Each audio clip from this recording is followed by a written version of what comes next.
Our point of view is that by 2009, we expect nearly all the remaining graduates to be able to pass the high school assessments. Using data from just released results, the Maryland State Department of Education supports keeping in place the requirement that students pass all 4 high school assessments to graduate.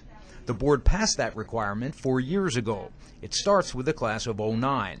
But with the deadline closing in, some have voiced concerns. Passed in the 10th grade. Assistant Superintendent Leslie Wilson used the numbers from algebra.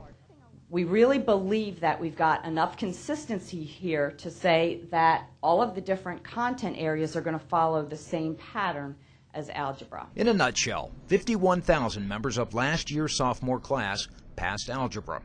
Data trends indicate all but a few of the remaining 4,000 will pass by their senior year. Students typically find algebra the more difficult test.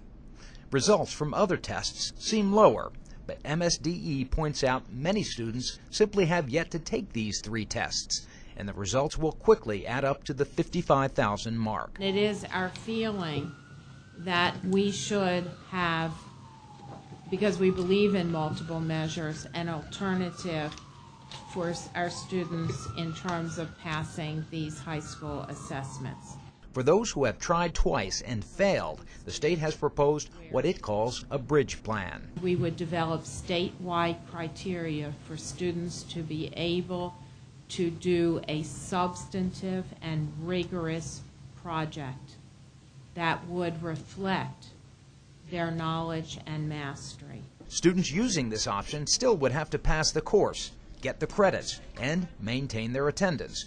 From there, local jurisdictions would develop the project. It's working, and it's working because I think the board hasn't wavered. Superintendent John Daisy of Prince George's County supports the HSAs and the bridge plan. And what this proposal does is it provides another vehicle through which the same standard and the same content could be mastered. Public hearings on the high school assessments will be held in 5 locations in September. For more information on times and locations, you can go to marylandpublicschools.org. The number 1 item on our agenda this past year was to deal with all of the issues surrounding English composition. The English Composition Task Force delivered its list of recommendations to improve student writing skills. With an eye to ensure ability at the college level, the list includes developing high school exit level expectations, assuring that teacher prep programs produce teachers who can write, and having students write more across all subjects and keep a portfolio of their work. The more you write, of course, the better writer you are, just like any other skill set. The individual is making that commitment to show up, to be there.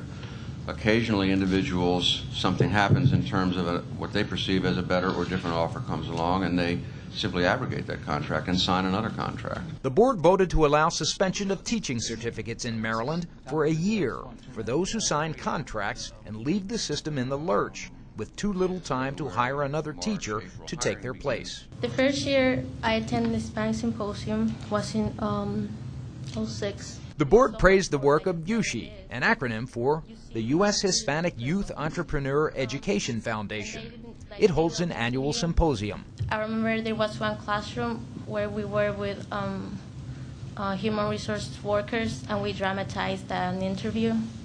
And I was the person that was being interviewed for the job. And yeah, they pick on me. USHE's symposium provides students contacts, internships, and job opportunities. And MSDE recognizes the hard work and dedication of Miriam Silverman.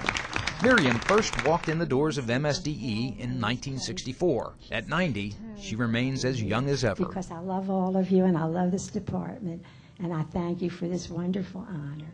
I hope I can keep on a little bit more, because I'm not going to say goodbye yet. This has been News from the Board with MSDE TV.